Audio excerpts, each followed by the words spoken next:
അമ്മേ പരിശുദ്ധ അമ്മേ, അമ്മേ പരിശുദ്ധമേ, ദൈവമാതാവേ, കൃപാസനത്തിലൂടെ ഞങ്ങളുടെ ദേശത്തിനും അമ്മ മധ്യസ്ഥം തേടി തന്ന എല്ലാ അനുഗ്രഹങ്ങൾക്കും കൃപകൾക്കും ഞങ്ങളിപ്പോൾ ഹൃദയം നിറഞ്ഞ നന്ദി പറയുന്നു.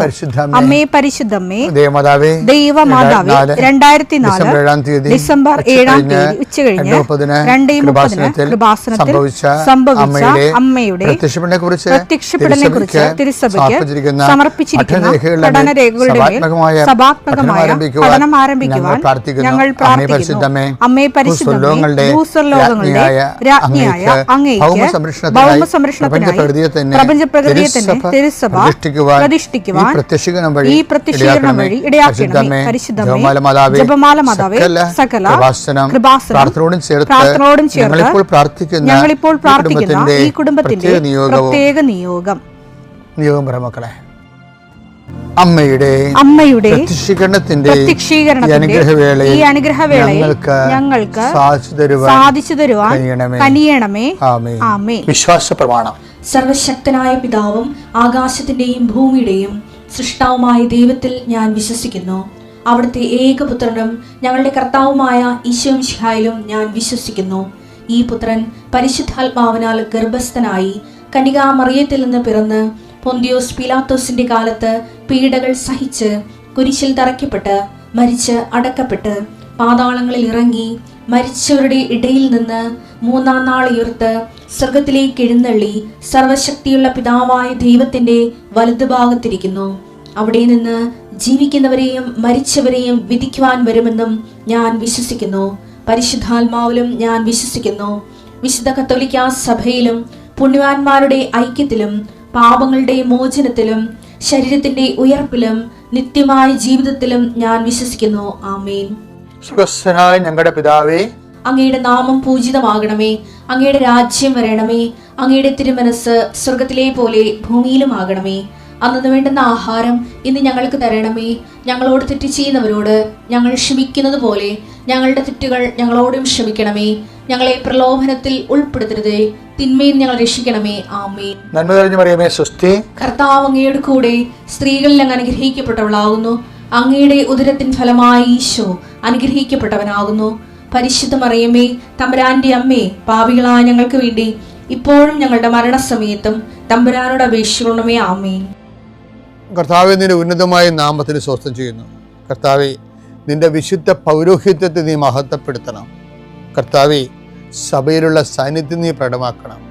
ഞാനെപ്പോഴും ഇങ്ങനെയാണ് പ്രാർത്ഥിക്കണം. ഈശോയെ, സഭയിലുള്ള നിന്റെ സാന്നിധ്യം ഞാൻ 100 വട്ടം കണ്ട് അനുഭവിച്ച 10,000 മനുഷ്യരിൽ അനുഭവേദ്യമായ സഭയിലുള്ള നിന്റെ സാന്നിധ്യം. കർത്താവെ, ഈ ദിവസം വെളുപ്പാങ്കാലത്ത് എഴുന്നേറ്റിരുന്നത് കൂടുന്നവരുണ്ട്. സമയം രാവിലെ ഇപ്പോൾ കിട്ടാത്ത കാരണം പിന്നീട് കൂടുന്ന മക്കളുണ്ട്. ആരായാലും ശരി കർത്താവെ, അവരെ നീ ആശീർവദിക്കണം. ഇന്നത്തെ ദിവസം അവരുടെ അശ്രദ്ധ കൊണ്ടായിരിക്കും ചിലപ്പോൾ സമയത്ത് അവരത് ഓർത്ത് കാണത്തില്ലായിരിക്കും. പക്ഷെ അകപ്പെട്ടു പോയി. അങ്ങനെയുള്ളവരെ കർത്താവ് ശിക്ഷിക്കരുത്. നീ അവരെ കരുണയോടെ ആദ്യതയോടെ ഞങ്ങൾ വിശ്വാസ പ്രമാണത്തിൽ 8 പറയുന്നുണ്ട്. അവൻ മരിച്ചു 3-ാം ദിവസം ഉയർത്തെഴുന്നേറ്റു. അവൻ പാതാളങ്ങളിൽ ഇറങ്ങി. അത് ഈശോയെ, മനുഷ്യൻ്റെ അകപ്പെട്ടു പോയ ഇടങ്ങൾ തോറ്റ് പരീക്ഷയുടെ പാതാളത്തിൽ പോയ ആൾക്കാരുണ്ട്. ഇൻ്റർവ്യൂവിന് തോറ്റ് വിസ പ്രോസസ്സിങ്ങിൽ പെട്ടുപോയവരുണ്ട്. അതിൻ്റെ ഒരു പാതാളം ഞങ്ങളുടെ മുമ്പിലുണ്ട്.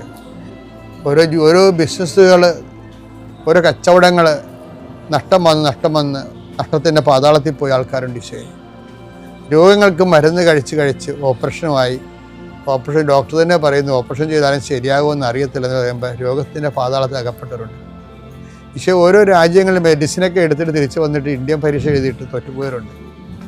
അവർക്ക് ആത്മവിശ്വാസം നഷ്ടപ്പെട്ടു പോയവരുണ്ട്. വിവിധ രാജ്യങ്ങളിൽ കർത്താവെ, ഓരോരോ പരീക്ഷകൾ, അതുപോലെ തന്നെ ഓരോ തരത്തിലുള്ള തീസിസ് വർക്കുകൾ, PhD തീസിസ് വർക്കുകൾ, ചില പാതാളങ്ങളിൽ ചെന്ന് അകപ്പെട്ടവരുണ്ട്. ഈശോയെ, ചില ഗുരുക്കന്മാർ, ഗൈഡുമാർ ശിക്ഷിക്കുന്നവരുണ്ട്. മാനസികമായ പലതരത്തിലുള്ള സാഡിസ്റ്റുകളായിട്ടുള്ളവരുണ്ട്. ഈശോയെ, അങ്ങനെയുള്ള പാതാളങ്ങളിൽ ചെന്ന് അകപ്പെട്ടവരുണ്ട്. ഈശോയെ, ഇതുപോലെ ഓരോ വിഷയങ്ങളും മനുഷ്യൻ അനുഭവിക്കുന്ന സാമ്പത്തിക ചില കടങ്ങൾ, ചിലയിടത്ത് കൊണ്ടേ പണയം വെച്ചിട്ട് അവസാനം നമ്മുടെ കിഡ്നി വരെ വിറ്റാലും തീരാത്ത അവസ്ഥയിൽ പുതിയ പലിശക്കടങ്ങൾ വന്ന് പാതാളത്തിൽ അകപ്പെട്ടവരുണ്ട്. ഈശോയെ, മനുഷ്യൻ്റെ എല്ലാ പാതാളങ്ങളിലേക്കും കല്യാണം കെട്ടാതെ വയസ്സായി നരച്ചു പോയി ഇല്ലാതെ നിന്ന് കുഞ്ഞുങ്ങൾക്ക് വേണ്ടിയുള്ള മോഹങ്ങളും പോയി അങ്ങനെ പാതാളത്തിൽ അകപ്പെട്ടിട്ടുണ്ട്. ഈശോയെ, നീയാണ് പുനരുദ്ധാനം, നീ മാത്രമാണ് പുനരുദ്ധാനം. ഞങ്ങളുടെ എല്ലാ നഷ്ടപ്പെട്ട പ്രതീക്ഷകളും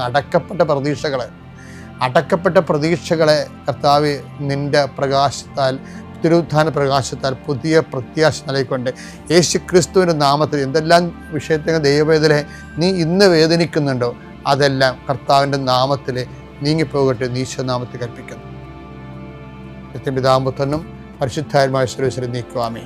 എൻ്റെ പ്രിയപ്പെട്ടവരെ, ഇന്ന് നമ്മൾ ഡെയിലി ബ്രെഡിൽ ധ്യാനിക്കുന്ന വിഷയം ദൈവത്തിൻ്റെ സ്ഥൈര്യലേപനമാണ്.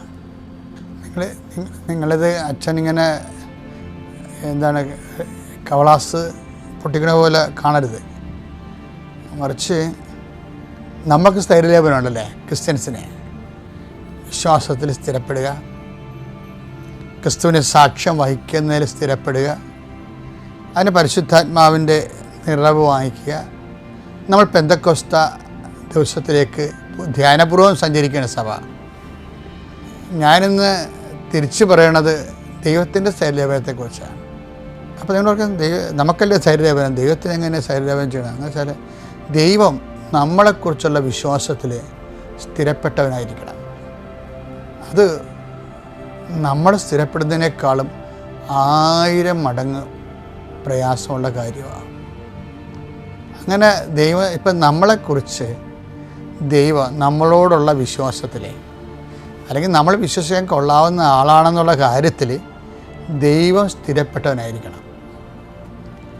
അല്ലെങ്കിൽ നമ്മൾ ജന്മം മൊത്തം തലകുത്തി നടന്ന് കസരത്ത് കാണിച്ചിട്ടും ഒരു മീഡിയം വളർച്ച ഉണ്ടാകത്തുള്ളൂ. അപ്പോൾ നമ്മൾക്ക് ഉണ്ടാകുന്ന ഒരു വിഷയം, ഇപ്പം ഞാൻ കഴിഞ്ഞ കൊല്ലമൊക്കെ നിങ്ങളോട് പറഞ്ഞിട്ടുണ്ട്, അവനാവട്ടെ അവരിൽ വിശ്വസിച്ചില്ല എന്ന്. അത് കഴിഞ്ഞ ആഴ്ചയിലും പറഞ്ഞായിരുന്നു. അത് ഇതിൻ്റെ അടിസ്ഥാന പ്രമാണമാണ്. കാര്യം വെച്ചാൽ സെൻറ്റ് ജോണിൻ്റെ സുവിശേഷമല്ലേ, സെൻറ്റ് ജോണിൻ്റെ ഓരോ അത്ഭുതവും കഴിയുമ്പോഴും ഈ നമ്മുടെ യോഹന്നാൻ ശ്ലീഹായുടെ സുവിശേഷമില്ലേ, അതിൻ്റെ ഓരോ സുവിശേഷം കഴിയുമ്പോഴും ഓരോ മിറക്കിൾസ് കഴിയുമ്പോൾ യോഹന്നാൻ ശ്ലീഹ പറയുന്ന വാക്കാണത്, അങ്ങനെ അവർ അവനിൽ വിശ്വസിച്ചു. ഓരോ ഘട്ടം കഴിയുമ്പോഴും പറയും അങ്ങനെ. ഇപ്പോൾ ഉദാഹരണത്തിന് കാനായിലെ കല്യാണത്തിൽ വെള്ളം പിഞ്ഞാക്കി കഴിഞ്ഞ് അതിൻ്റെ പരിസമാപ്തി വരുമ്പോൾ എന്താ പറയണത്? യോഹന്നാൻ 2:11 യേശു തന്റെ മഹത്വം വെളിപ്പെടുത്തുന്നതിന് പ്രവർത്തിച്ച അടയാളങ്ങളുടെ ആരംഭമാണ് ഗലീലയിലെ കാനായിൽ ചെയ്ത ഈ അത്ഭുതം. അവന്റെ ശിഷ്യന്മാർ, അതാണ് പോയിന്റ്. എല്ലാ മിറക്കളും കഴിയുമ്പോൾ ഇത് പറയും യോഹന്നാൻ, എന്താണ്? അവന്റെ ശിഷ്യന്മാർ അവനിൽ വിശ്വസിച്ചു.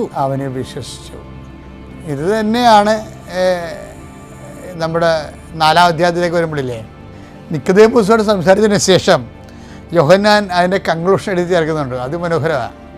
അത് യോഹന്നാൻ 3:36 പുത്രനിൽ വിശ്വസിക്കുന്നവന് നിത്യജീവൻ ലഭിക്കുന്നു. എന്നാൽ പുത്രനെ അനുസരിക്കാത്തവൻ ജീവൻ ദർശിക്കുകയില്ല. ദൈവകോപം അവന്റെ മേലുണ്ട്. അവൻ്റെ മെയിൻ പുത്രനിൽ വിശ്വസിക്കുന്നവന് നിത്യജീവനുണ്ടെന്നും പറഞ്ഞാണ് ആ 3-ാം അധ്യായം അവസാനിക്കുന്നത്. ഇനിയിപ്പോൾ 4-ാം അധ്യായത്തിലേക്ക് വരാം. 4-ാം അധ്യായത്തിലെ ഡിസ്കോഴ്സ് ആരുമായിട്ടാണെന്ന് അറിയാമോ? സമറിയക്കാരിയുമായിട്ടുള്ള ഈശോയുടെ ഡിസ്കഷനാണ്. അത് അവസാനിക്കണേ എങ്ങനെയാണെന്ന് നോക്കിയേ. യോഹന്നാൻ 4:42 അവർ ആ സ്ത്രീയോട് പറഞ്ഞു ഇനിമേൽ ഞങ്ങൾ വിശ്വസിക്കുന്നത് നിന്റെ വാക്കുമൂലമല്ല, കാരണം ഞങ്ങൾ തന്നെ നേരിട്ട് ശ്രവിക്കുകയും ഇവനാണ് യഥാർത്ഥത്തിൽ ലോകരക്ഷകനെന്ന് മനസ്സിലാക്കുകയും ചെയ്തിരിക്കുന്നു. ഓരോ അധ്യായം കഴിയുമ്പോഴും ആദ്യം കാനായിലെ സ്ത്രീയെ അവതരിപ്പിക്കും, എന്നിട്ട് പറയും അങ്ങനെ അവർ അവനിൽ വിശ്വസിച്ചു എന്ന് പറയും. പിന്നീട് മൂന്നാമത്തെ അധ്യായത്തിൽ നിക്കോദേമോസിനെ അവതരിപ്പിച്ചിട്ട് പറയും അവനിൽ വിശ്വസിക്കുന്ന നിത്യജീവനുണ്ടെന്ന് പറയും. 4-ാം അധ്യായത്തിൽ സമരക്കാരനെ അവതരിപ്പിച്ചിട്ട് ജനങ്ങൾ സമരക്കാരിൽ നിന്ന് സുവിശേഷം കേട്ടതിന് ശേഷം അവളോട് പറയും, ഇനി നീ പറഞ്ഞത് കൊണ്ടല്ല, ഞങ്ങൾ നേരിട്ട് കണ്ടിരിക്കുന്നു, അവനാണ് ക്രിസ്തു എന്ന് വിശ്വസിച്ചിരിക്കുന്നു. മനോഹരമാണെന്നറിയാമോ? ഇത് കേൾക്കണമെങ്കിൽ ഞാനിത് വേറെ പുസ്തകത്തിൽ നോക്കി പറയണല്ല കേട്ടോ, പഠിച്ച് കമൻറ്റർ നോക്കി പറയണല്ല. എൻ്റെ ശ്രദ്ധയിൽ കഴിഞ്ഞ ദിവസങ്ങളിൽ പരിശുദ്ധാത്മാവ് ഇങ്ങനെ തോണ്ടി പറഞ്ഞതാണ്, ഇങ്ങനെ ഒരു സംഭവം എൻ്റെ വെള്ളി കൂടി പോകേണ്ടെന്ന്. ഇനിയിപ്പോൾ ഇതിൻ്റെ അകത്ത് തന്നെ 4 തന്നെ രാജസേവകൻ്റെ കർത്താവ് എൻ്റെ പുത്രൻ രോഗബാധിതനായി വീട്ടിൽ കിടക്കുകയാണ് എന്ന് പറഞ്ഞില്ലേ? എന്നിട്ട് പിന്നീട് രാജസേവകൻ്റെ റെസ്പോൺസ് കണ്ട യോഹന്നാൻ 4:53 നിന്റെ മകൻ ജീവിക്കുമെന്ന് യേശു പറഞ്ഞത് ആ മണിക്കൂറിൽ തന്നെയാണെന്ന് ആ പിതാവ് മനസ്സിലാക്കി അവനും കുടുംബവും മുഴുവൻ വിശ്വസിച്ചു.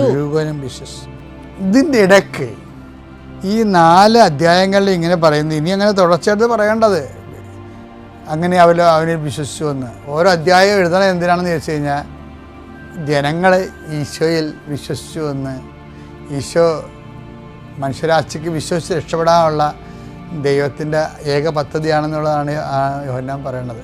അപ്പോൾ യോഹന്നാൻ പറയുന്നതിൻ്റെ കൂട്ടത്തിൽ ഒരിക്കലും യോഹന്നാൻ പറയും, ഇതിൻ്റെ ഇടയ്ക്ക് പറയവേ, കർത്താവിന് അവരെല്ലാം വിശ്വസിക്കുന്നുണ്ട്, പക്ഷെ ഒരു കുഴപ്പമുണ്ട്, അവനാവട്ടെ അവരിൽ വിശ്വസിച്ചില്ലെന്നും പറയും. അതാണ് വിഷയം. അതെന്ത് രസമാണെന്ന് കേൾക്കാൻ. യോഹന്നാൻ 2:24 യേശുവാകട്ടെ അവരെ വിശ്വസിച്ചില്ല, കാരണം അവൻ അവരെയെല്ലാം അറിഞ്ഞിരിക്കുന്നു. മനുഷ്യനെ കുറിച്ച് ആരുടെയും സാക്ഷ്യം അവന് ആവശ്യമായിരുന്നില്ല. മനുഷ്യനിലുള്ളത് എന്താണെന്ന് അവൻ വ്യക്തമായി അറിഞ്ഞിരുന്നു. എന്തൊരു തട്ടാണെന്ന് അവൻ വ്യക്തമായി അറിഞ്ഞിരുന്നെന്ന്. ആരൊക്കെ ഇനി റെക്കമെൻഡ് ചെയ്യാനൊന്നും പറ്റത്തില്ല. ഇതൊരു വല്ലാത്തൊരു വിഷയമാണ് കേട്ടോ. ദൈവതിരുസന്നിധി സ്വീകാര്യനല്ലാത്ത ഒരു വ്യക്തിക്കും വേറൊരാളുടെ രോഗത്തിന് വേണ്ടി പ്രാർത്ഥിക്കാനോ അവൻ്റെ ജീവിത തടസ്സങ്ങളെ പരിഹരിക്കാനോ ഒന്നും പറ്റത്തില്ല. കാര്യം മനുഷ്യൻ ഉള്ളത് എന്താണെന്ന് അവൻ അറിഞ്ഞിരുന്നു. അവനെ റെക്കമെൻഡ് ചെയ്യാൻ പറ്റത്തില്ല. നമ്മളൊരാളെ റെക്കമെൻഡ് ചെയ്യുമ്പോൾ തന്നെ ദൈവം അവനെ അറിയുന്നില്ലേ? എന്നുവെച്ചാൽ മധ്യസ്ഥ പ്രാർത്ഥനയ്ക്ക് കൂടുതൽ റിസ്ക് വേണമെന്നാണ് അർത്ഥം. വഴിയെ പോണവനും വായി നോക്കിക്കും മധ്യസ്ഥ പ്രാർത്ഥന നടക്കത്തില്ലെന്ന് അർത്ഥം. അതിന് പേപ്പർ വണ്ടി ചെക്ക് നമ്മൾ എഴുതത്തില്ലേ? ഇപ്പം നമ്മൾ ചെക്ക് എഴുതി കൊടുക്കുമ്പോൾ ഉടനെ ചോദിക്കത്തില്ല ഇത് എന്താ വണ്ടിയാണെന്ന് ചോദിക്കുക. ഞാൻ ചില സ്ഥലത്തവർക്ക് നമ്മുടെ ഈ പ്രാർത്ഥനകൾ പലതും വണ്ടി ചെക്കായി പോകുന്നുണ്ട്. എന്താ കാര്യം? ബാങ്കിൽ പണമില്ലെങ്കിൽ സാധനം മുടങ്ങും. നമ്മളൊരാളിന് ഇപ്പം നിങ്ങളുടെ മകന് വേണ്ടി പ്രാർത്ഥിച്ച്, മകൾക്ക് വേണ്ടി പ്രാർത്ഥിച്ച്, നിങ്ങൾക്ക് പ്രാർത്ഥിക്കാൻ പറ്റത്തുള്ളൂ. ആദ്യം തിരക്കേണ്ടത് നിങ്ങളുടെ ഡിപ്പോസിറ്റിൽ, നിങ്ങളുടെ അക്കൗണ്ടിൽ ഡെപ്പോസിറ്റ് ഉണ്ടോയെന്ന് നോക്കണം. ഈ ഉടമ്പടി ഇങ്ങനെ നിന്ന് കത്തണത് എന്തുകൊണ്ടാണ്? ഉടമ്പടി അടിക്കടി ഡെപ്പോസിറ്റ് അല്ലേ? ഓരോ പ്രേക്ഷിത പ്രവർത്തനങ്ങളിലൂടെയും ഓരോ ഉപപ്രവർത്തനങ്ങളിലൂടെയും ഓരോ വിശ്വാസ കൈമാറ്റ പ്രവർത്തനങ്ങളിലൂടെയും നമ്മുടെ ആസ്തി കൂടിക്കൊണ്ടിരിക്കുകയല്ലേ. അപ്പം പിന്നെ നമ്മൾ ചെക്ക് എഴുതിയാൽ പിന്നെ ഇങ്ങനെ മടങ്ങത്തില്ല. ഉടമ്പടിക്കാർക്ക് ആർക്ക് വേണമെങ്കിലും പ്രാർത്ഥിക്കാം. അത് ഭയങ്കര സീരിയസ് ആയിട്ടുള്ള വിഷയമാണ്, നമുക്ക് പിന്നീട് കാണാതെ. അപ്പം അതുകൊണ്ട് ചെക്ക് എഴുതാനുള്ള ആർക്കെങ്കിലും വേണ്ടി പ്രാർത്ഥിക്കുന്നുണ്ടെങ്കിൽ ആ ചെക്ക് മടങ്ങത്തിൽ നിങ്ങൾ ഉറപ്പ് വരുത്തണം. എന്നുവെച്ചാൽ കർത്താവിൻ്റെ കയ്യിൽ നിങ്ങൾക്ക് നിക്ഷേപങ്ങൾ ഉണ്ടാകണം. സ്വർഗത്തിൽ നിങ്ങൾക്ക് നിക്ഷേപം കരുതി വെക്കുവിൻ. മത്തായിയുടെ സുവിശേഷം 6:19-20 ഭൂമിയിൽ നിക്ഷേപം കരുതി വെക്കരുത്, തുരുമ്പും കീടങ്ങളും അവ നശിപ്പിക്കും, കള്ളന്മാർ തുരന്നു മോഷ്ടിക്കും. എന്നാൽ സ്വർഗത്തിൽ നിങ്ങൾക്കായി നിക്ഷേപങ്ങൾ കരുതി വെക്കുക. സ്വർഗത്തിൽ നിങ്ങൾക്കായി നിക്ഷേപം കരുതി വെക്കാൻ പറയുമ്പോൾ അങ്ങനെ ഒരു സാധ്യത ഉണ്ടെന്ന് മനസ്സിലായില്ലേ? ആ സാധ്യതയാണ് ഉടമ്പടിയിൽ വലിയ സൽപ്രവർത്തികൾ നിക്ഷേപമായി മാറിക്കൊണ്ടിരിക്കുന്നത്. അപ്പോൾ ഉടമ്പടിക്കാർക്ക് വേറെ, അതുകൊണ്ടാണ് ഈ ഉടമ്പടിയുടെ പ്രേക്ഷിതര് അവർ കൊണ്ടുവന്ന ആൾക്കാർക്ക് വേണ്ടി പ്രാർത്ഥിക്കുമ്പോൾ അത് നിന്ന് ഭരിക്കാൻ കണ്ടില്ല. അവർ സാക്ഷ്യം പറയില്ല, ഈ ചേച്ചിയാണ് ഞങ്ങളെ കൊണ്ടുവന്നത്, ചേച്ചി ഞങ്ങൾക്ക് വേണ്ടി നിരന്തരം പ്രാർത്ഥിക്കുന്നുണ്ട്, ആ ചേച്ചിയുടെ പ്രാർത്ഥനയാണ് കർത്താവ് ഞങ്ങളുടെ പ്രാർത്ഥന കേട്ടെന്ന്. അതപ്പോൾ കാര്യം അവർക്ക് വണ്ടിച്ചക്കല്ല, അവർക്ക് നല്ല ആസ്തിബദ്ധതയുണ്ട് കർത്താവിൻ്റെ തിരുസന്നിധിയിൽ. ഞങ്ങളിപ്പോൾ തുടങ്ങിയത് സ്ഥലത്ത് വെച്ച് അവസാനിപ്പിക്കുകയാണ്. ദൈവത്തിൻ്റെ സ്ഥൈര്യലേപനം എന്ന് വെച്ച് കഴിഞ്ഞാൽ എന്താണ്? ദൈവം അവനാവട്ടെ അവർ വിശ്വസിച്ചില്ല, കാരണം മനുഷ്യനുള്ള എന്തെന്ന് അവനെ അറിയാമായിരുന്നു. ഏറ്റവും വലിയ പ്രധാനപ്പെട്ടത് എന്താണ്? ദൈവം നമ്മളെ വിശ്വാസത്തിലെടുക്കണം, ദൈവം നമ്മളെ വിശ്വസിക്കണം. അതാണ് ദൈവത്തിൻ്റെ സ്ഥൈര്യം. അവനെക്കുറിച്ച് നമ്മുടെ വിശ്വാസത്തെക്കുറിച്ച് ദൈവത്തിന് സ്ഥൈര്യം ഉണ്ടാകണം. എൻ്റെ പേര് ഡീനു. ഞാൻ വടകര സെൻറ്റ് ജോൺസ് പള്ളി ഇടവകാംഗമാണ്. ഞാനൊരു നേഴ്സാണ്. എനിക്ക് ഡസ്റ്റ് അലർജി ഉണ്ടായിരുന്നു. അത് ഒരു 2 വർഷത്തോളമായിട്ടുണ്ടായിരുന്നു. പെട്ടെന്നൊരു ദിവസം വന്ന അലർജിയാണ്. ഡസ്റ്റ് അലർജി അന്ന് തന്നെ കണ്ടുപിടിക്കാൻ 5 ഹോസ്പിറ്റലിൽ ഞാൻ പോയി. മെഡിസിൻസ് 5 ആൻറ്റിഹിസ്റ്റമിൻസാണ് എടുത്തുകൊണ്ടിരുന്നത്. സാധാരണ ഡോക്ടേഴ്സ് ആൻറ്റിഹിസ്റ്റമിൻസൊക്കെ ഡോസൊക്കെ കുറച്ചാണ് സ്റ്റാർട്ട് ചെയ്യുക. എൻ്റെ കാര്യത്തിലും അങ്ങനെ തന്നെയായിരുന്നു. മാസങ്ങൾ കഴിയുന്തോറും ആ ഡോസ് കൂട്ടി വന്നു. ലാസ്റ്റ് സ്റ്റിറോയിഡ് തെറാപ്പിയും സ്റ്റാർട്ട് ചെയ്തു. പക്ഷേ അങ്ങനെ ഇരിക്കുമ്പോഴാണ് ഒരു ദിവസം എൻ്റെ കൂടെ വർക്ക് ചെയ്യുന്ന ചേച്ചിമാർ പറഞ്ഞു, നമുക്ക് കൃപാസനത്തിലൊന്ന് പോകാം. അപ്പോൾ ഞങ്ങളങ്ങനെ ഇങ്ങ് പോന്നു. ഇവിടെ വന്നു കഴിഞ്ഞപ്പോൾ ചേച്ചിമാർ പറഞ്ഞു, നീ ഒരു നിയോഗമായിട്ട് ഇത് എഴുതിയിടണം. ഞാനത് എഴുതിയിട്ടു. കാരണം എനിക്ക് ഡ്യൂട്ടിക്ക് പോകാനായിട്ട് ഒരു റോഡ് പോലും ക്രോസ് ചെയ്യാൻ പറ്റത്തില്ലായിരുന്നു. അപ്പോഴത്തേക്കും എൻ്റെ കാലും കൈയൊക്കെ എവിടെയൊക്കെ എക്സ്പോസ് ആവുന്നുണ്ടോ അവിടെ എല്ലാം എനിക്ക് തടിച്ചു വരുമായിരുന്നു. അപ്പം നിങ്ങളോർക്കും ഡസ്റ്റ് അലർജി ഇവിടെ മാത്രമല്ലേ ഉള്ളൂ എന്ന്. പക്ഷേ എൻ്റെ ശരീരത്തിൽ എനിക്ക് തലയോട്ടിയിലും ജെനിറ്റാലിയിലും ഒഴിച്ച് ബാക്കി എല്ലായിടത്തും സിവിയർ ആർട്ടിക്കാരിയ, അങ്ങനെയാണ് ഡോക്ടേഴ്സ് പറഞ്ഞത്, തടിച്ചു വരുമായിരുന്നു. മരുന്നുകളൊന്നും ഭേദമായില്ല. ഇവിടെ വന്ന് ഞാൻ അവിടെ നിന്നാണ് വരുന്നത്, വടകരയിൽ നിന്നാണ് വരുന്നത്. വടകരയിൽ നിന്ന് ഇവിടെ വരെ വന്നിട്ട് കൊതുക് കടിച്ച പോലെ ഒന്നോ രണ്ടോ അവിടെ നമുക്ക് കൊതുക് കടിച്ച് എന്തോരം വരും, അത്ര മാത്രമേ എൻ്റെ ശരീരത്തിൽ പൊന്തിയുള്ളൂ. പക്ഷെ അന്ന് വൈകിട്ട് തൊട്ട് ഞാൻ ഉടമ്പടി പ്രാർത്ഥന ചൊല്ലി തുടങ്ങിയപ്പോൾ തൊട്ട് പിന്നെ എനിക്ക് വന്നിട്ടില്ല. ഞാൻ ഒരു മരുന്നും എടുക്കുന്നില്ല. ദേശീയ സ്തോത്രം. അടുത്തതായിട്ട് എൻ്റെ അച്ചാച്ചൻ്റെ വിസ ഒത്തിരി നാൾ വൈകിയായിരുന്നു. പച്ചച്ചൻ വിദേശത്ത് പോയിരിക്കുകയാണ്. അതിനും അമ്മ മാതാവ് എനിക്ക് അനുഗ്രഹം തന്നു. പിന്നെ എനിക്കൊരു വിവാഹ ജീവിതം ഉണ്ടാകാൻ ഞാൻ നിയോഗമായിട്ട് പ്രാർത്ഥിച്ചിരുന്നു. വിവാഹിതയായ ഞാൻ ജൂണിൽ മാതാവിനോട് എനിക്ക് തന്ന എല്ലാ അനുഗ്രഹങ്ങൾക്കും നന്ദി പറയുന്നു. യേശുവേ സ്തോത്രം, യേശുവേ നന്ദി, യേശുവേ ആരാധന. എൻ്റെ പേര് വർഗീസ് തോമസ്. ഞാൻ ബാംഗ്ലൂരിൽ നിന്ന് വരുന്നു. ഞാനിവിടെ 2019 ജൂലൈ മാസം 1-ാം തീയതി ഉടമ്പടി എടുത്തു. ജനുവരി 1-ാം തീയതി ഞാൻ പുതുക്കുകയും ചെയ്തു. 2020 എനിക്ക് 4 കാര്യങ്ങൾ സാധിച്ചു കിട്ടി. ഞാനത് അന്നേരം തന്നെ ആൾക്കാരെ പറയുകയും ചെയ്തു, സാക്ഷ്യപ്പെടുത്തുകയും ചെയ്തു. അതിൽ സാക്ഷ്യത്തിൽ പറയാനായിട്ട് ഇനിയും ഒരു കാര്യമുണ്ട്. ഞാൻ ബാംഗ്ലൂരിലാണ് താമസിക്കുന്നത്. സ്ഥലമൊന്നും ഇല്ലായിരുന്നു. ഒരു വീട് വേണമെന്നുള്ള ആഗ്രഹമുണ്ടായിരുന്നു. 31 വർഷം ഞാൻ റെൻറ്റ് കെട്ടിക്കൊണ്ടിരുന്നു. ഇപ്പോൾ എനിക്കൊരു നല്ല വീടും എനിക്കൊരാഗ്രഹം ഉണ്ടായിരുന്നു. ഒരു നല്ല വീട് വെക്കുമ്പോൾ ഒരു ഗ്രോട്ടോയും കൂടെ പണിയാനുള്ള ഒരു സ്ഥലം കൂടെ കിട്ടണമെന്ന്. അവിടെ ഭയങ്കര കോസ്റ്റ്ലിയാണ്. എന്നാലും എനിക്ക് നല്ലൊരു സ്ഥലവും കിട്ടി. ഡെഡ് എൻഡാണ്. അവിടെ മാതാവിൻ്റെ ഒരു ഗ്രോട്ട പണിയാൻ എനിക്ക് സാധിച്ചു. മാതാവിന് ഈശോയ്ക്ക് 1000 നന്ദി. എൻ്റെ പേര് ദിവ്യ ടോണി. ഞാൻ തൃശ്ശൂർ അതിരൂപതയിലെ പള്ളിക്കുന്ന് ഇടവകയിൽ നിന്നാണ് വരുന്നത്. എൻ്റെ 2ാമത്തെ നിയോഗമായിരുന്നു. എൻ്റെ മൂത്ത മകന് ഉന്നത വിദ്യാഭ്യാസത്തിന് ഉടമ്പടി വെച്ചിട്ടുണ്ടായിരുന്നു. 2ാമത്തെ നിയോഗമായിരുന്നു. മാതാവിൻ്റെ അനുഗ്രഹത്താൽ +2 അവന് 94.5% കൂടി അവന് വിജയം ലഭിച്ചു. പിന്നീട് എന്ത് പഠിക്കണം എന്നുള്ളത് ഭയങ്കര കൺഫ്യൂഷനിലായിരുന്നു. അവൻ എൻട്രൻസിന് അപേക്ഷ വയ്ക്കാമെന്ന് വിചാരിച്ച് ഞങ്ങൾ എൻട്രൻസിന് അപേക്ഷ വയ്ക്കാനായിട്ട് മാതാവിൻ്റെ കാശ് രൂപം കയ്യിൽ പിടിച്ചു. മാതാവിൻ്റെ തൈലം തലയിൽ തേച്ചു. ഞങ്ങൾ പോകുന്ന വഴിയിൽ മുഴുവനും ജപമാല ചൊല്ലിക്കൊണ്ടാണ് ഞങ്ങൾ പോയിട്ടുണ്ടായിരുന്നത്. അക്ഷയയിൽ നിന്നിട്ടായാലും ഞങ്ങളെ വിളിക്കുന്ന നേരം കൊണ്ട് മുഴുവനും ഞങ്ങൾ ജപമാല ചൊല്ലി. ഞങ്ങൾ അപേക്ഷ വെച്ചു. അവൻ എൻട്രൻസിന് പരീക്ഷയ്ക്ക് പോകുമ്പോഴും മാതാവിൻ്റെ കാശ് രൂപം കൈപ്പിടിച്ച് പരീക്ഷയ്ക്ക് പോയി. പരീക്ഷ കഴിഞ്ഞ് വന്നപ്പോൾ അവൻ പറഞ്ഞു, അമ്മ പരീക്ഷ ഭയങ്കര ബുദ്ധിമുട്ടായിരുന്നു, ഞാൻ ജയിക്കുമെന്ന് സംശയമാണ്, അമ്മ റിസൾട്ട് വരെ നോക്കാനായിട്ട് പോകണ്ടെന്ന് പറഞ്ഞു. ഞങ്ങളത് കാരണം കൊണ്ട് റിസൾട്ട് നോക്കാനായിട്ട് പോയില്ല. പിന്നീട് അവൻ എന്ത് പഠിക്കുന്ന ഉള്ള ചിന്തയിൽ ഞങ്ങൾ IELTSന് ചേർത്തി. അവന് ഒരു കൊല്ലം നഷ്ടപ്പെടുന്നത് അവന് വളരെ വിഷമമുള്ള കാര്യമായിരുന്നു. IELTSന് ചേർത്തി. അത് പഠിച്ചുകൊണ്ടിരിക്കുന്ന സമയത്ത് എൻ്റെ ഒരു കസിൻ സിസ്റ്റർ വിളിച്ചിട്ട് പറഞ്ഞു, അവളുടെ കൊച്ചിനെ എൻട്രൻസിന് അപേക്ഷ വെച്ചിട്ടുണ്ടായിരുന്നു.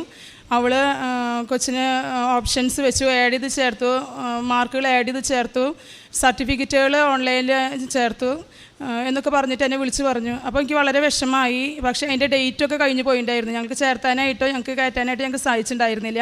ഡേറ്റൊക്കെ കഴിഞ്ഞ് പോയിട്ടുണ്ടായിരുന്നു. ഞാൻ അതിൻ്റെ റിസൾട്ട് നോക്കിയപ്പോൾ അവന് 157 മാർക്കോളം അവനും ഉണ്ടായിരുന്നു. എൻട്രൻസിന് മാർക്ക് ഉണ്ടായിരുന്നു.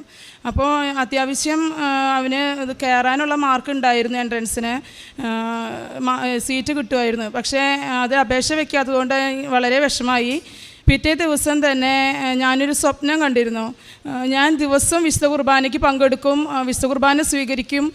എന്ത് മഴയുണ്ടായാലും എന്ത് ബുദ്ധിമുട്ടുണ്ടായാലും ഞാൻ വിശുദ്ധ കുർബാന മുടക്കാറില്ല. കുർബാന സ്വീകരിക്കാറുണ്ട്, കുമ്പസാരിക്കാറുണ്ട്, ഇതെല്ലാം ചെയ്യാറുണ്ട്. പക്ഷേ ഞാൻ കണ്ട സ്വപ്നം വിശുദ്ധ കുർബാനയ്ക്ക് ഞാൻ നിൽക്കുമ്പോൾ എനിക്ക് മാത്രം വിശുദ്ധ കുർബാന ലഭിക്കണില്ല.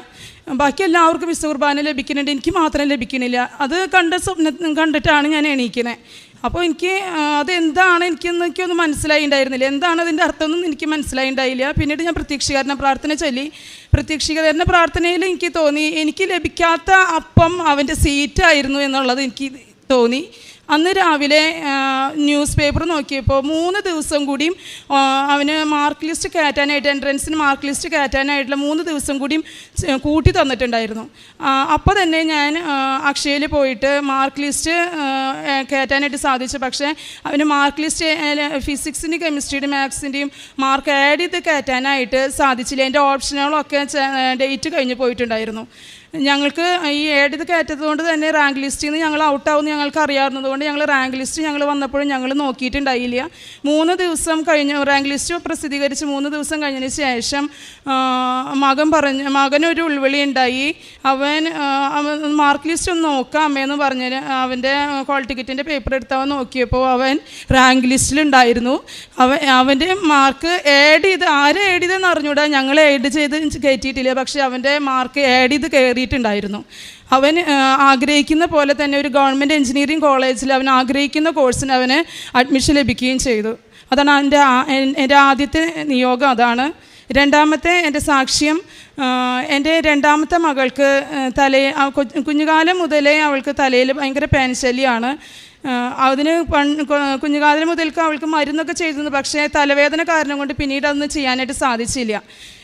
പാൻറ് ശല്യം എന്ന് പറഞ്ഞാൽ അവളെ അറിയാവുന്നവർക്കൊക്കെ അത് അറിയാൻ സാധിക്കും. ഒരു വഴിക്ക് പോകുമ്പോഴേക്ക് നമ്മുടെ തലയിലൊക്കെ ഓടി നടക്കും. എനിക്ക് പാൻ നോക്കുമ്പോഴേ എനിക്ക് കണ്ണിൽ നിന്ന് വെള്ളം വരും.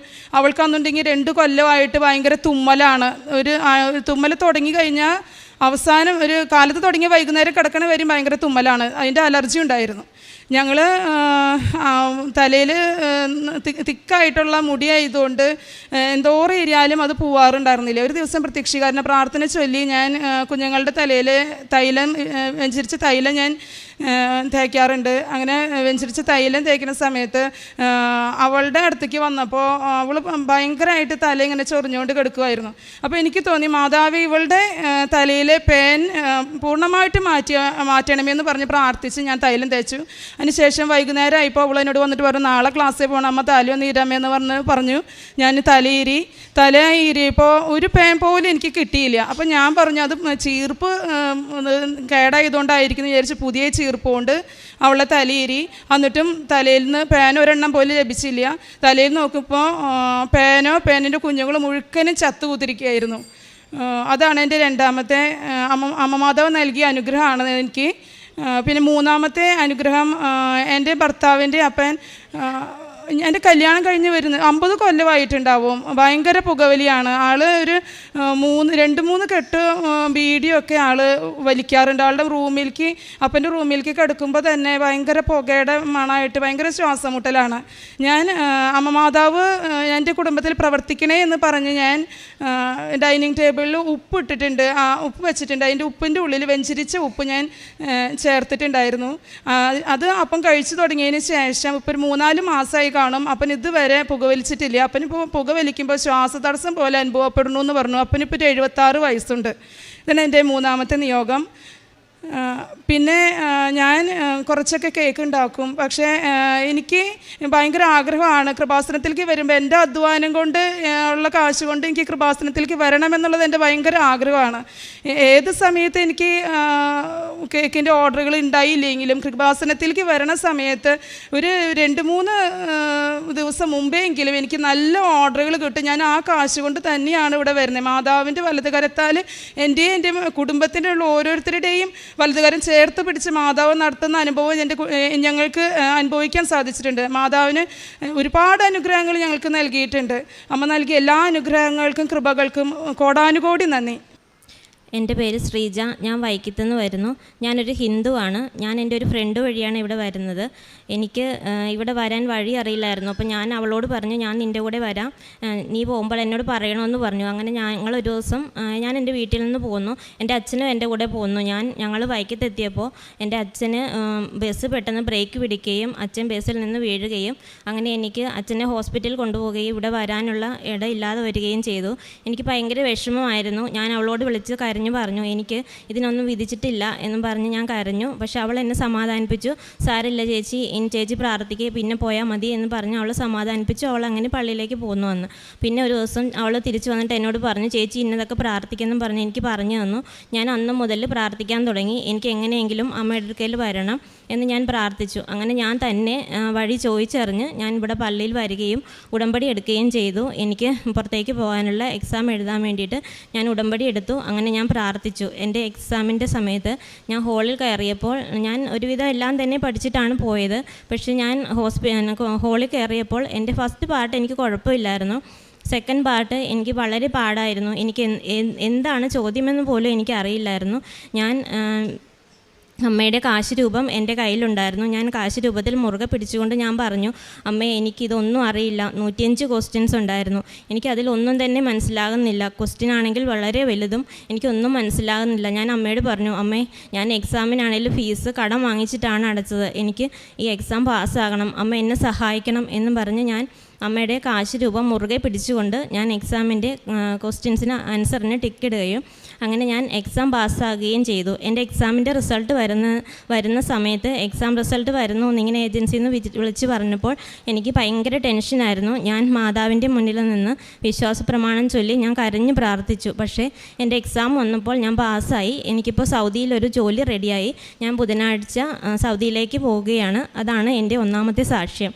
പിന്നെ രണ്ടാമത്തെ സാക്ഷ്യം എന്ന് പറഞ്ഞാൽ, ഞങ്ങളുടെ വീട് പണി 2 വർഷമായിട്ട് തുടങ്ങിയിട്ട് ഇതുവരെ പൂർത്തിയായില്ലായിരുന്നു. പൈസയുടെ ബുദ്ധിമുട്ട് കൊണ്ടൊന്നും വീട് പണി പൂർത്തിയായില്ല. ഞാൻ എൻ്റെ വീടിൻ്റെ 4 മൂലയ്ക്കും ഇവിടുത്തെ നേർച്ച വസ്തുവായ ഉപ്പ് ഇട്ട് വിശ്വാസപ്രമാണം ചൊല്ലി പ്രാർത്ഥിച്ചു. അങ്ങനെ എൻ്റെ വീടിൻ്റെ പണി പുനരാരംഭിച്ചു. പിന്നെ അതുപോലെ തന്നെ ഞങ്ങളുടെ കുറേ കടങ്ങളുണ്ടായിരുന്നു ഞങ്ങൾക്ക്. അപ്പോൾ 6 വർഷമായിട്ട് ഞങ്ങളുടെ സ്ഥലം കൊടുക്കാൻ നോക്കിയിട്ടും നടക്കാതെ വന്നു. അത് ഞാൻ നിയോഗത്തിൽ വെച്ചിട്ടുണ്ടായിരുന്നു. അങ്ങനെ ഞങ്ങളുടെ സ്ഥലത്തിൻ്റെ കച്ചവടം ഏകദേശം റെഡിയാകുകയും 1 വർഷത്തിനുള്ളിൽ തന്നെ അത് നടത്താമെന്നുള്ള ഒരു എഗ്രിമെൻറ്റ് വെക്കുകയും ഞങ്ങൾക്ക് കുറച്ച് പൈസ തരികയും ചെയ്തു. പിന്നെ അതുപോലെ തന്നെ അത് ഞാൻ നിയോഗത്തിൽ വെച്ചതല്ല. പക്ഷേ എൻ്റെ ഒരു ഫ്രണ്ട് ദുബായിൽ അവൾക്ക് ജോലിയില്ലാതെ അവൾ എന്നെ വിളിച്ച് കരയുകയും ഞാൻ അവളോട് ഇവിടെ അമ്മയുടെ കാര്യം പറയുകയും എനിക്ക് കിട്ടിയ അനുഭവം ഞാൻ അവൾക്ക് പങ്കുവെക്കുകയും ചെയ്തു. അപ്പോൾ അവൾ എന്നോട് പറഞ്ഞു, ചേച്ചി ഞാൻ എങ്ങനെയാണ് ഉടമ്പടി അവിടെ നിന്ന് എടുക്കണത്? അപ്പോൾ ഞാൻ പറഞ്ഞു, നീ ക്യാൻഡിൽ ലൈറ്റ് പ്രാർത്ഥന എടുക്കാൻ പറഞ്ഞിട്ട് അവൾ നോക്കിയിട്ട് അതൊന്നും കിട്ടിയില്ല. പക്ഷെ ഞാൻ അവളോട് പറഞ്ഞു, സാരില്ല, നീ വിഷമിക്കണ്ട, ഞാൻ ഉടമ്പടി ധ്യാനം കൂടി പ്രാർത്ഥിക്കുക എന്ന് പറഞ്ഞു. അവൾക്ക് പ്രാർത്ഥിക്കേണ്ട രീതിയൊക്കെ ഞാൻ പറഞ്ഞു കൊടുത്തു. നീ ഇവിടെ നാട്ടിൽ വരുമ്പോൾ ഇവിടെ വന്ന് ഉടമ്പടി എടുത്താൽ മതി, നീ പ്രാർത്ഥിക്കുക എന്ന് പറഞ്ഞു. അവൾ അങ്ങനെ പ്രാർത്ഥിക്കുന്നുണ്ടായിരുന്നു. പിന്നെ ഒരു ദിവസം അവൾ എന്നെ വിളിച്ചു പറഞ്ഞു, കഴിഞ്ഞ സെപ്റ്റംബർ 30-ാം തീയതിക്കുള്ളിൽ അവിടെ എല്ലാം കഴിയും, അതുകൊണ്ട് ചേച്ചി ഞാൻ തിരിച്ചു പോരേണ്ടി വരുമെന്ന് പറഞ്ഞു. ഞാൻ പറഞ്ഞു, വേണ്ട, നീ തിരിച്ചു പോരേണ്ടി വരില്ല, നീ അമ്മയുടെ കരഞ്ഞ് പ്രാർത്ഥിക്ക്, നിനക്ക് ഉറപ്പായിട്ടും ജോലി കിട്ടുമെന്ന് പറഞ്ഞു. ഞാനും പ്രാർത്ഥിക്കുന്നുണ്ടായിരുന്നു. 27-ാം തീയതി ആയപ്പോൾ ഞാൻ അമ്മയോട് ചോദിച്ചു, അമ്മേ അവൾക്ക് അവിടെ വിളിയൊന്നും വന്നില്ലല്ലോ, അവൾക്ക് ജോലി കിട്ടിയില്ലേ, അമ്മ എന്താണ് തീരുമാനിച്ചിരിക്കണമെന്ന് ഞാൻ അമ്മയോട് കരഞ്ഞ് ഞാൻ പ്രാർത്ഥിക്കുന്നതിൻ്റെ ഇടയ്ക്ക് ഞാൻ ചോദിച്ചു. പക്ഷേ അവൾക്ക് 2 ദിവസം മുമ്പ് തന്നെ അവൾക്ക് ജോലി കിട്ടിയായിരുന്നു. അവൾ അതിനു വേണ്ടി എന്നെ വിളിച്ചായിരുന്നു. പക്ഷേ എനിക്ക് കോൾ എടുക്കാൻ പറ്റിയില്ല, ഞാൻ ഡ്യൂട്ടിയിലായിരുന്നതുകൊണ്ട് എനിക്ക് കോൾ എടുക്കാൻ പറ്റിയില്ല. അങ്ങനെ അമ്മ അവൾക്കും ജോലി തന്നു. എൻ്റെ പേര് സുമാ ബിജോ. ഞാൻ ചാലക്കുടിക്ക് അടുത്ത് അമ്പഴക്കാട് ഇടവകയിൽ നിന്നാണ് വരുന്നത്. 2021 ഏപ്രിൽ 9-ാം തീയതിയാണ് ഞാൻ ആദ്യമായി കൃപാസനത്തിലേക്ക് കടന്നു വരുന്നതിന് മുൻപ് എനിക്ക് 4 വർഷമായി ഗ്യാസ്ട്രൈറ്റിസിൻ്റെ അസുഖമുണ്ടായിരുന്നു. ഗ്യാസ് വരുമ്പോൾ എനിക്ക് നെഞ്ചു മുതൽ 2 കൈയും മുഴുവൻ വേദനയായിരുന്നു. പലവട്ടം ECG എടുത്ത് ഡോക്ടേഴ്സിനെ കാണിച്ചെങ്കിലും ഒരു കുഴപ്പവുമില്ല എന്നാണ് പറഞ്ഞിരുന്നത്. എന്നിരുന്നാലും 2-3 ദിവസം വേദനയുടെ ഗുളികയും ഗ്യാസിൻ്റെ ഗുളികയുമൊക്കെ കഴിച്ചിട്ടാണ് മാറാറുള്ളായിരുന്നു. ഞാൻ ഓൺലൈനിൽ പരിശുദ്ധ അമ്മയുടെ നൊവേന 9 ദിവസം കൂടുകയും രോഗശാന്തി ശുശ്രൂഷ സമയത്ത് നല്ലവണ്ണം പ്രാർത്ഥിക്കുകയും ചെയ്തതിൻ്റെ ഫലമായി അതെനിക്ക് പൂർണ്ണമായി മാറിക്കിട്ടി. ഇപ്പോൾ അങ്ങനത്തെ രോഗമേ എനിക്ക് വരാറില്ല. രണ്ടാമതായി ഞാൻ ഉടമ്പടി എടുക്കാൻ വന്നപ്പോൾ എനിക്ക് വളരെയേറെ കുടുംബ പ്രശ്നങ്ങൾ മൂലമാണ് ഞാൻ വന്നിരുന്നത്. മറ്റുള്ളവരായാലും ചിരിക്കുമ്പോഴൊക്കെ എനിക്ക് എന്നാണാവോ ഇങ്ങനെ മനസ്സ് തുറന്ന് ചിരിക്കാൻ പറ്റുക എന്നുള്ള പോലും ആലോചിച്ച സമയത്താണ് ഞാനിവിടേക്ക് വരുന്നത്. ഉടമ്പടി എടുത്ത് അന്നു മുതൽ ഉടമ്പടി പ്രാർത്ഥനയും പ്രത്യക്ഷീകരണ പ്രാർത്ഥനയും ചൊല്ലിത്തുടങ്ങി. ഇവിടെ നിന്ന് പോകുമ്പോൾ എനിക്കിപ്പോഴും ഉറപ്പുണ്ട്, പരിശുദ്ധ അമ്മ സഞ്ചാരി മാതാവ് എൻ്റെ കൂടെ വന്ന് എൻ്റെ കുടുംബത്തിലെ എല്ലാ പ്രശ്നങ്ങളും ഒന്നൊന്നായി മാറ്റി ഇപ്പോൾ നല്ല സമാധാനത്തോടു കൂടി, എനിക്ക് തന്നെ അറിയില്ല ഇതെങ്ങനെ സംഭവിച്ചു എന്ന്, അതുപോലെ അമ്മ എൻ്റെ എല്ലാ കാര്യങ്ങളും നടത്തി തന്ന് സന്തോഷകരമായി ജീവിക്കുന്നു. രണ്ടാമതായിട്ട് എൻ്റെ മകന് 6 വയസ്സുണ്ട്. അവൻ നന്നായി സംസാരിക്കും, പക്ഷെ സംസാരിക്കുന്നതൊന്നും ആർക്കും തിരിയുന്നില്ലായിരുന്നു. ഞാൻ ആദ്യം വരുന്ന ദിവസം അന്ന് തന്നെ ബഹുമാനപ്പെട്ട ജോസഫ് അച്ഛനെ കാണുവാനും ഈ മകൻ്റെ കാര്യം പറയുവാനും അവസരം ലഭിച്ചു. അപ്പോൾ ജോസഫ് അച്ഛൻ എന്നോട് പറഞ്ഞു, ഉടമ്പടി തൈലം തൊണ്ടയിൽ പുരട്ടി വിശ്വാസപ്രമാണം ചൊല്ലി പ്രാർത്ഥിച്ചാൽ മതി, എല്ലാം ശരിയാകുമെന്ന്. അതുപ്രകാരം ഞാൻ ഉടമ്പടി തൈലം കുരിശ് വരച്ച് തൊണ്ടയിലും നാവിലും പുരട്ടി വിശ്വാസപ്രമാണം ചൊല്ലി പ്രാർത്ഥിച്ചതിൻ്റെ ഫലമായി അവനിപ്പോൾ സ്ഫുടമായി സംസാരിക്കുന്നു. മൂന്നാമതായി ഞാൻ ഒരു നേഴ്സാണ്. 2004 പഠിച്ചിറങ്ങിയതാണ്. അന്ന് മുതൽ എനിക്ക് വിദേശത്ത് ഒരു ജോലി എന്നുള്ളത് ഭയങ്കര ഒരു സ്വപ്നമായിരുന്നു. 2006 ഞാൻ പരീക്ഷയൊക്കെ പാസ്സായി. ഒരു നെതർലൻഡിൽ പോകാൻ ഒരു ഏജൻസിയിലേക്ക് പൈസ കൊടുത്തെങ്കിലും 4 ലക്ഷത്തോളം രൂപ നഷ്ടപ്പെടുകയും പോകാൻ സാധിക്കാതിരിക്കുകയും ചെയ്തു. അതുമുതൽ എനിക്ക് ഭയങ്കര വിഷമമായിരുന്നു, എന്നാണാവോ എനിക്ക് പോകാൻ പറ്റാമെന്ന്.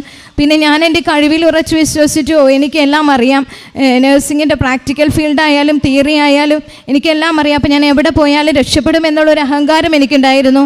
പക്ഷേ ഒന്നും ശരിയാവുന്നില്ലായിരുന്നു. പരീക്ഷകൾ എഴുതിയാലും 10 മാർക്കിന് അല്ലെങ്കിൽ 1 മാർക്കിന് ഞാൻ ഫെയിൽ ആവുമായിരുന്നു. റീവാലുവേഷന് കൊടുത്താലും എനിക്ക് കിട്ടുകയില്ല. അപ്പോഴാണ് ബഹുമാനപ്പെട്ട ജോസഫ് അച്ഛൻ്റെ വാക്കുകൾ ഞാൻ ആഴമായി ശ്രദ്ധിച്ചു തുടങ്ങിയത്. Not by your merit, by the grace of God എന്നുള്ളത്. അപ്പോൾ എനിക്കൊന്നുമില്ല. പിന്നെ വിശുദ്ധ ലൂക്കാ 18:27 ഞാൻ ഉറച്ചു വിശ്വസിച്ചു, മനുഷ്യർക്ക് അസാധ്യമായത് ദൈവത്തിന് സാധ്യമാണെന്ന്. അപ്പോൾ എൻ്റെ കഴിവ് കൊണ്ടൊന്നും എനിക്ക് രക്ഷപ്പെടാൻ പറ്റില്ലെന്ന് എനിക്ക് മനസ്സിലായി. അതുകൊണ്ട് ഞാൻ ദൈവത്തെ മുറുകെ പിടിച്ചു. മാതാവിനോട് ഞാൻ പ്രത്യേകമായി പ്രാർത്ഥിച്ചു, എൻ്റെ കാര്യങ്ങളെല്ലാം സാധിച്ചു തന്നെ എനിക്ക് വിദേശത്തേക്ക് പോകാൻ സാധിക്കുകയാണെങ്കിൽ ഞാനിവിടെ വന്ന് സാക്ഷ്യപ്പെടുത്തിക്കൊള്ളാം. എപ്പോഴും ഞാൻ ഉടമ്പടി പ്രാർത്ഥനയും പ്രത്യക്ഷീകരണ പ്രാർത്ഥനയും ചെല്ലുമ്പോൾ പ്രാർത്ഥിക്കുമായിരുന്നു, എന്നെ അമ്മയുടെ പ്രത്യക്ഷീകരണത്തിൻ്റെ സ്ഥിരം സാക്ഷിയായി ഉയർത്തണമേ എന്ന്. അതിൻ്റെ ഫലമായി ഇപ്പോൾ എൻ്റെ UK പ്രോസസ്സിംഗ് എല്ലാം ശരിയായി. ഒരു പൈസ പോലും കൊടുക്കാതെ ഫ്രീ ആയിട്ടാണ് എല്ലാം ശരിയായിരിക്കുന്നത്. വിസയും എൻ്റെ കയ്യിൽ കിട്ടി 2 ദിവസം മുൻപ്. ഇത്രയേറെ അനുഗ്രഹങ്ങൾ അമ്മ മാതാവ് വഴി എനിക്ക് ലഭിച്ചു. കൂടാതെ ഞാനിവിടെ ഒരു ദിവസം പ്രാർത്ഥിക്കാനായിട്ട് വന്നിരുന്ന സമയത്ത് ഇവിടെ ഒരു ചേച്ചി വന്ന് സാക്ഷ്യം പറയുന്നു, എൻ്റെ കുട്ടിക്ക് കോൺസ്റ്റിപ്പേഷനും പനിയും തുടർച്ചയായി ഉണ്ടായിരുന്നത് മാറിക്കിട്ടിയെന്ന്. അപ്പോൾ ഞാൻ അവിടെ ഇരുന്ന് മാതാവിനോട് പറഞ്ഞു, അയ്യോ എൻ്റെ മോനുമുണ്ടല്ലോ ഇങ്ങനെ തന്നെ, ഞാൻ ഇതുവരെ അതെൻ്റെ അമ്മയോട് പറയായിരുന്നേ. അപ്പോൾ എൻ്റെ മകന് എല്ലാ മാസവും 5 ദിവസം പനി വരും. ഡോക്ടേഴ്സിന് പലവരെയും മാറി മാറി കാണിച്ചു, കുറേ ബ്ലഡ് ടെസ്റ്റുകൾ ചെയ്തു. പക്ഷേ ഡോക്ടേഴ്സ് ബ്ലഡ് ടെസ്റ്റിലൊന്നും കുഴപ്പമില്ല, റിസൾട്ട് നോർമലാണെന്നാണ് പറയണേ.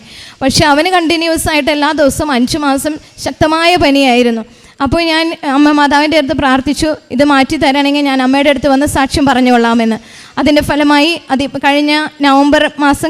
കഴിഞ്ഞ വർഷം നവംബറിൽ മുതൽ ഇതേവരെ അവന് ഒരു മാസം വിട്ടുള്ള പനി വന്നിട്ടില്ല. പിന്നെ അവനും ഭയങ്കര കോൺസ്റ്റിപ്പേഷനായിരുന്നു. 3/4 മണിക്കൂർ ടോയ്ലറ്റിലിരിക്കും, അതിൻ്റെ ഇടയിൽ എന്നെ വിളിച്ച് കരയും, ഞാനും ചെല്ലും. അങ്ങനെ ഒന്നും പോകാതെ മാനുവലായിട്ട് വരെ റിമൂവ് ചെയ്തിട്ടുണ്ട്. ഞാൻ അപ്പോഴും മാതാവിൻ്റെ ഉടമ്പടി തൈലം എടുത്ത് പ്രത്യക്ഷീകരണ പ്രാർത്ഥന ചൊല്ലി അവൻ്റെ വയറിൽ കുരിശടയാളം വെച്ച് പ്രാർത്ഥിച്ചതിൻ്റെ ഫലമായി ഇതുവരെ അവൻ ഡിസംബർ കഴിഞ്ഞപ്പോൾ ഇതുവരെ അങ്ങനത്തെ ബുദ്ധിമുട്ടുകളൊന്നും ഉണ്ടായിട്ടില്ല. ഇപ്പം നന്നായി ഇരിക്കുന്നു. പിന്നെ അതുകൂടാതെ ഉടമ്പടിയിൽ ഞാൻ വെച്ച ഒരു വിഷയമായിരുന്നു ചേച്ചിയുടെ മകൾക്ക് +2 ഉയർന്ന മാർക്ക് ലഭിക്കുന്നതിനും മേമയുടെ മോളുടെ വിവാഹം തടസ്സങ്ങളൊന്നും കൂടാതെ നടക്കുന്നതിനും. അത് രണ്ടും എനിക്ക് സാധിച്ചു കിട്ടി. അതും കൂടാതെ എൻ്റെ ചേച്ചിയുടെ ഹസ്ബൻഡിന് ശക്തമായ പനിയും BP ഫോളും കാരണം രാജഗിരി ഹോസ്പിറ്റലിൽ അഡ്മിറ്റായിരുന്നു. അപ്പോൾ അന്ന് അഡ്മിറ്റായതിൻ്റെ വൈകുന്നേരം തന്നെ ചേട്ടന് സാച്ചുറേഷനൊക്കെ ഡ്രോപ്പായി, ഭയങ്കര ബുദ്ധിമുട്ടായി, ICUയിലേക്ക് ഷിഫ്റ്റ് ചെയ്തു. ഡോക്ടേഴ്സിന് എന്തുകൊണ്ടാണ് ഇങ്ങനെ വരണേ എന്ന് കണ്ടുപിടിക്കാൻ പറ്റുന്നില്ലായിരുന്നു. ഞാൻ ലൈറ്റ് ക്യാൻഡിൽ റിക്വസ്റ്റ് പ്രയർ ഇട്ട് പ്രാർത്ഥിച്ചതിൻ്റെ ഫലമായി വളരെ പെട്ടെന്ന് തന്നെ അസുഖം കണ്ടുപിടിക്കുകയും മരുന്നുകൾ സ്റ്റാർട്ട് ചെയ്യും അസുഖം ഭേദപ്പെട്ട് ഒരാഴ്ചയ്ക്കുള്ളിൽ ഡിസ്ചാർജായി വീട്ടിലേക്ക് വരുന്നതിനും സാധിച്ചു. ഇത്രയേറെ അനുഗ്രഹങ്ങൾ അമ്മ മാതാവ് വഴി എനിക്ക് ലഭിച്ചു. കൂടാതെ എൻ്റെ മക്കളുടെ വിശ്വാസം വർദ്ധിച്ചു. ഇപ്പോൾ അവരെന്ത് വേദന വന്നാലും അവർക്ക് എന്ത് ബുദ്ധിമുട്ട് വന്നാലും ആദ്യം ഓടി വരും, അമ്മ മാതാവിൻ്റെ തൈലം വിശ്വാസ പ്രമാണം ചൊല്ലി പരട്ടി തരും അമ്മേ, അപ്പം ഞങ്ങളുടെ അസുഖം മാറുമെന്ന്. എങ്ങനെയാണെന്നറിയില്ല, ഇത്രയേറെ അനുഗ്രഹങ്ങൾ അമ്മ മാതാവ് വഴി എനിക്ക് ലഭിച്ചു. ഇനിയും കൂടുതൽ അനുഗ്രഹങ്ങൾ ലഭിക്കുമെന്ന് ഞാൻ ഉറപ്പായി വിശ്വസിക്കുന്നു. ഇത്രയേറെ അനുഗ്രഹങ്ങൾ തന്ന അമ്മയ്ക്കും തിരുക്കുമാരനും കോടാനുകോടി നന്ദി.